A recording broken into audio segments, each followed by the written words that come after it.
मेरे को सेल्फी खींचने के लिए बुलाया आपने? Hi everyone, this is Rohit and welcoming you all in this channel S for studies. और काफ़ी दिनों बाद हम लोग ये वीडियो लेकर आए हैं, काफ़ी दिन हो गए।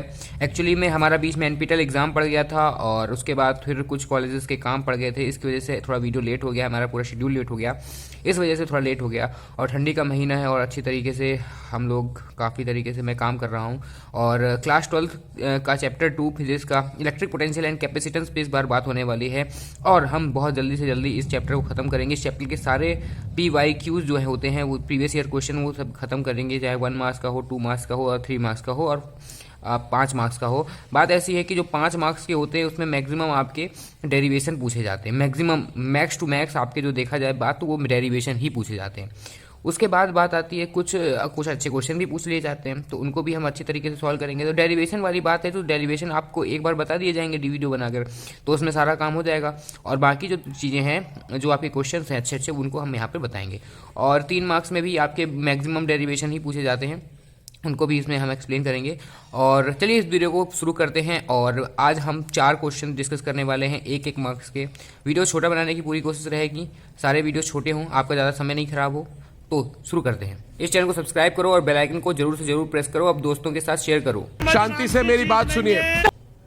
तो पहला क्वेश्चन आपके सामने, does the charge given to a metallic sphere depends on whether it is hollow और सॉलिड। तो इसका आंसर ये है कि जो आपका चार्ज होता है मेटेलिक, जो चार्ज आपको किसी स्फीयर को दिया रहता है वो डिपेंड नहीं करता है कि आपका जो स्फीयर है सॉलिड है या हॉलो है, क्योंकि बात यहाँ पर हो रही है एक मेटेलिक स्फीयर की। किसकी? मेटेलिक स्फीयर की। मेटेलिक मतलब मेटल से बना हुआ है, वो किसी इंसुलेटिंग मटेरियल से नहीं बना, वो एक मेटल से बना हुआ है। तो मेटल के अंदर चार्ज नहीं डिसाइड करता, रिपल्सन की वजह से और कई सारे फैक्टर्स की वजह से वो आपके सब जितना भी चार्ज आपको इस स्फीयर में दिया गया होगा वो सरफेस में आ जाता है, ठीक है, अंदर नहीं रहेगा।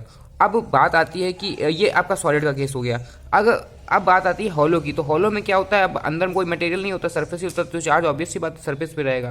तो दोनों ही केसेस में आप देख सकते हैं आपका चार्ज आपका सरफेस पे ही आ रहा है। इसलिए ये इस क्वेश्चन का आंसर है कि आपका जो मेटेलिक स्फीयर में जो चार्ज दिया रहता है वो डिपेंड नहीं करता है कि वो हॉलो है कि सॉलिड है। तो ये रहा दूसरा question, a point charge plus q is placed at a point O, is the potential difference VA minus VB positive, negative और जीरो। यानी एक पॉइंट ओ पे एक चार्ज प्लस क्यू रख दिया गया है और VA और VA से VB का पोटेंशियल को माइनस किया गया है और पूछ रहा है कि ये जो सब्ट्रैक्शन है इसका जो यूनिट आएगी वो पॉजिटिव होगी, नेगेटिव होगी या फिर जीरो हो जाएगी। यानी नेगेटिव होगी इसका मतलब है कि B बड़ा होगा, पॉजिटिव होगी यानी A बड़ा होगा, जीरो होगी यानी कि दोनों का पोटेंशियल इक्वल होगा। तो आप जान सकते हो जीरो तो बिल्कुल नहीं होगा क्योंकि दोनों की डिस्टेंस अलग अलग है। अब पॉजिटिव नेगेटिव का देखते हैं।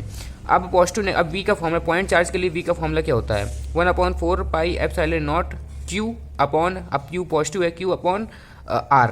अब Q अपॉन R, चलिए हम इस A वाली डिस्टेंस को RA मान लेते हैं और B वाली डिस्टेंस को RB मान लेते हैं।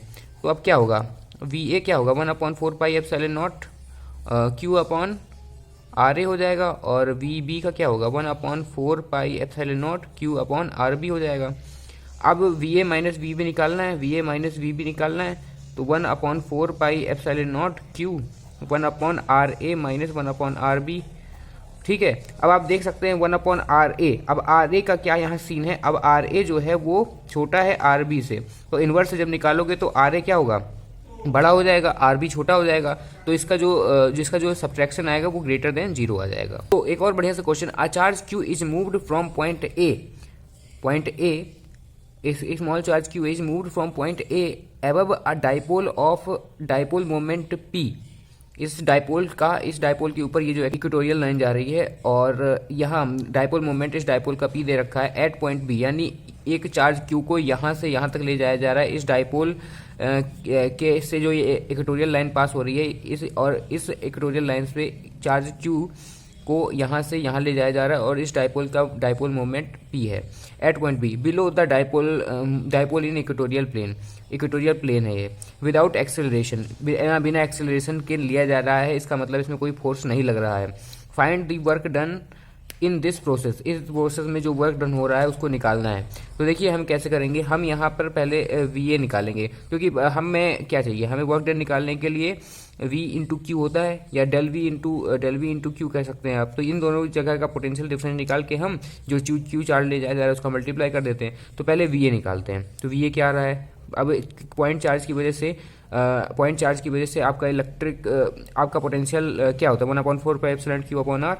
तो 1/4 पाई एप्सिलॉन नॉट क्यू क्या होता है, क्यू जो हम जिस चार्ज की वजह से है पोटेंशियल, यानी माइनस क्यू पहले ले लेते हैं। तो माइनस क्यू अपॉन अब ये यहाँ पे ये डिस्टेंस क्या है, अब ये इस डिस्टेंस को हम आर मान लेते हैं।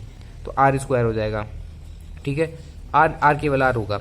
और v b equal to 1/4 pi epsilon naught q, यहाँ positive q upon sorry v a और ये भी ये वी प्लस की वजह से, ये पी प्लस ये वी माइनस की वजह से होगा, मान लेते हैं इसको, और इसको प्लस की वजह से मान लेते हैं।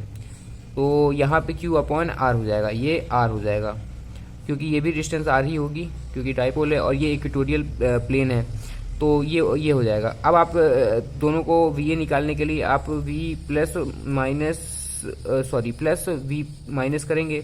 आप इसको और अच्छी तरह देख सकते हैं, प्लस वी माइनस करेंगे, यानी दोनों चीज़ों को ऐड करेंगे तो आपको मिलेगा ये दोनों ही आपस में अपोजिट हैं, एक प्लस में है एक माइनस में। 1/4 pi epsilon naught minus q upon r, 1/4 pi epsilon naught q upon r. तो दोनों को जीरो इक्वल प्लस करेंगे तो जीरो आ जाएगा, यानी VA में पोटेंशियल जीरो है।